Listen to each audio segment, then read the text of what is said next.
Assalamualaikum warahmatullahi wabarakatuh. Hai teman-teman, perkenalkan nama saya Nurul Musli. Di sini saya akan menjelaskan tentang materi self leadership dan personality relationship, yang mana yang akan dijelaskan sebagai berikut. Itu self leadership. Yang kita tahu adalah kepemimpinan diri di mana seseorang secara sengaja mempengaruhi pemikiran, perasaan, dan tindakan mereka sendiri untuk mencapai tujuan akhir yang diharapkan. Sekarang kita masuk ke materinya. Kesuksesan pemimpin suatu organisasi atau masyarakat tidak dapat terjadi begitu saja tanpa memiliki kemampuan dan memimpin diri sendiri, karena kesuksesan seseorang tidak akan lengkap tanpa memiliki kompetensi, yaitu self leadership. Ada sebuah ungkapan mengatakan, Anda tidak akan mampu memimpin orang lain jika Anda tidak mampu memimpin diri sendiri. Yang dimaksud, setiap kita harus memiliki self leadership karena memimpin diri sendiri adalah fondasi dari bentuk atau model kepemimpinan apapun. Seseorang mampu memimpin diri sendiri ditandai dengan rasa tanggung jawab yang besar dan tekad yang kuat. Itulah seseorang yang sudah mampu memimpin diri sendiri dan memiliki modal yang besar untuk memimpin orang lain. Kepemimpinan dalam suatu organisasi atau masyarakat harus memiliki tanggung jawab yang besar dalam suatu organisasi.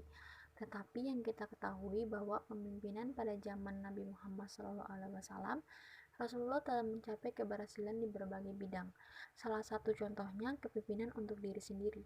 Ada beberapa hal dikemukakan tentang bagaimana Muhammad SAW memberikan teladan dalam self leadership. Yang pertama, pentingnya self leadership. Kemampuan memimpin diri sendiri atau self leadership. Dalam beberapa kali kesempatan Rasulullah SAW mengingatkan tentang perlunya kompetensi penguasaan terhadap diri sendiri.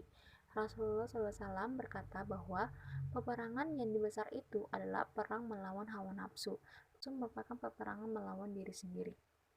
Self leadership pada intinya adalah kemampuan diri dalam mengendalikan hawa nafsu. Ada dua pilihan mengendalikannya, yaitu memimpin hawa nafsu kita sendiri atau nafsu sendiri yang memimpin keseluruhan diri kita. Kalau kita dikuasai oleh hawa nafsu, maka tidak ada yang dapat mengendalikan selain diri kita sendiri. Dalam kesempatan lain, Rasulullah bersabda, orang yang hebat itu bukanlah orang yang paling cepat serangannya, melainkan orang yang hebat itu adalah orang yang mampu mengalahkan nafsunya ketika sedang marah. Marah adalah salah satu ciri orang tidak mampu mengendalikan dan memimpin dirinya sendiri. Yang kedua, self-leadership dan self-discipline. Self-leadership adalah segala bentuk kepemimpinan. Self-leadership berarti juga self-discipline, menegakkan disiplin atas diri pribadi.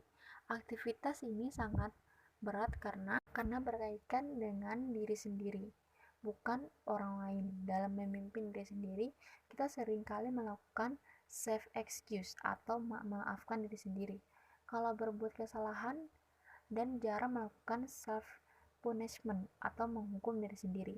Beda halnya dengan memimpin orang lain. Kita sering melakukan sanksi pada bawahan kalau melakukan kesalahan. Yang ketiga, hubungan self-leadership dan organizational leadership. Memimpin diri sendiri berarti mengembangkan kemampuan dan proses untuk mengalami tingkat pengenalan diri yang lebih tinggi, melebihi tingkat ego realistik. Hal ini akan memungkinkan seseorang untuk mampu mengelola hubungan dengan orang lain, peristiwa, gagasan yang merupakan esensi dari leadership. Yang keempat, self-leadership dan stress management. Salah satu manfaat dari self-leadership yang efektif adalah munculnya keberanian dalam artian luas, yang berarti berani untuk memiliki mimpi yang besar dan berani untuk menghadapi segala risiko yang menghadang. Oleh karena itu, sangat penting memahami dan mempelajari bagaimana mengelola dan memimpin dinamika batin seseorang, diri sendiri, dan untuk mencapai puncak kinerja yang berkelanjutan dan mengalami kepuasan batin yang berketerusan. Seringkali kinerja puncak yang dicapai sebagian besar mereka menendam perasaan takut atau kehilangan karena mereka takut apa yang sudah dicapai akan hilang sekarang dan apa yang akan dicapai di masa yang akan datang. Kita bisa belajar dari baginda kita Muhammad SAW yang tidak pernah takut dan getar Meskipun kadang bahayanya mengancam, ketakutan memang dapat meningkatkan kinerja seseorang dengan membangkitkan adrenalin yang sangat berenergi dan menimbulkan ketagihan.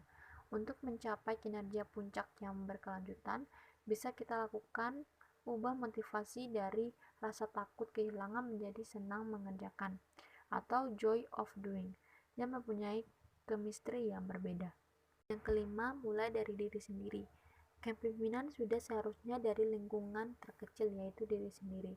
Muhammad Shallallahu Alaihi Wasallam sendiri menegaskan ibda banafsik, mulai dari diri sendiri. Hal ini berarti pula mulailah kepemimpinan dari kepemimpinan terhadap dirimu sendiri.